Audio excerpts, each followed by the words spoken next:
America की top जांच agency FBI ने एक भारतीय नागरिक को अपनी वांटेड लिस्ट में शामिल किया है। इस शख्स पर आरोप है कि उसने एक ऑर्गेनाइज्ड कॉल फ्रॉड नेटवर्क के जरिए अमेरिका में बड़े पैमाने पर ठगी को अंजाम दिया।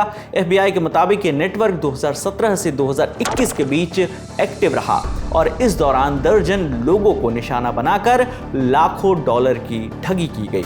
एफबीआई की वांटेड लिस्ट में आने वाला ये शख्स आखिर है कौन, जानेंगे इस वीडियो में।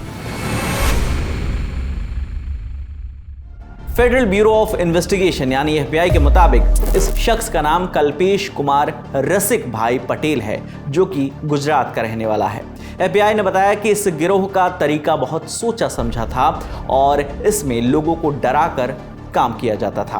पटेल और उसके सहयोगी खुद को अमेरिकी सरकारी एजेंसियों के अधिकारी बताकर लोगों को फोन करते थे और पीड़ितों से कहते थे कि उनकी पहचान किसी आपराधिक मामले में सामने आई है और उनके खिलाफ जल्द ही कार्रवाई हो सकती है। इस तरह की बातों से लोगों में डर और घबराहट पैदा की जाती थी ताकि वो बिना ज्यादा सोच विचार के तुरंत पैसे देने के लिए तैयार हो जाएं।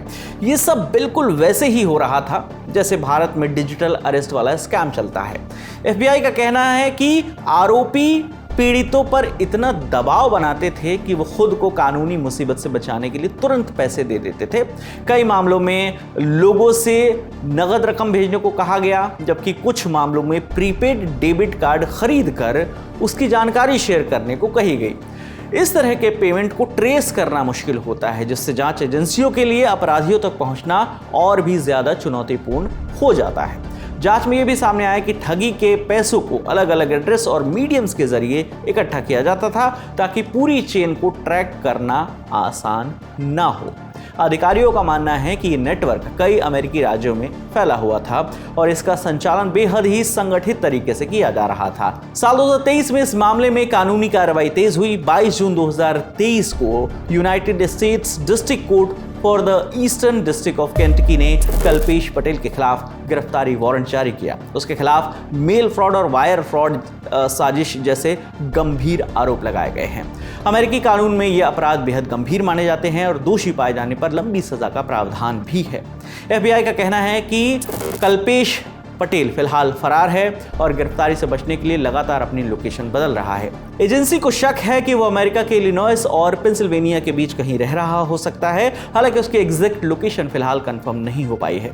एजेंसी ने उसे फरार अपराधी घोषित करते हुए आम लोगों से मदद मांगी है। एफबीआई का कहना है कि कल्पेश पटेल की गिरफ्तारी बेहद अहम है क्योंकि वो एक बड़े संगठित नेटवर्क का हिस्सा रहा है। उसकी गिरफ्तारी से इस पूरे गिरोह के काम करने के तरीके, फंडिंग चैनल और अन्य शामिल लोगों के बारे में भी महत्वपूर्ण जानकारी मिल सकती है। एफबीआई ने लोगों से यह भी अपील की है कि अगर किसी को भी कल्पेश पटेल की पहचान, एक्टिविटी या लोकेशन के बारे में कोई जानकारी मिलती है, वो तुरंत नजदीकी एफबीआई ऑफिस, स्थानीय पुलिस या किसी यूएस एम्बेसी से कांटेक्ट कर सकता है। एजेंसी ने यह भी भरोसा दिलाया है कि सूचना देने वाले की पहचान गोपनीय रखी जाएगी। आपकी इस खबर पर जो भी राय है आप हमें कमेंट सेक्शन में जरूर बताइएगा। मेरा नाम विकास वर्मा है, देखते रहिए दी लल्लन टॉप। शुक्रिया।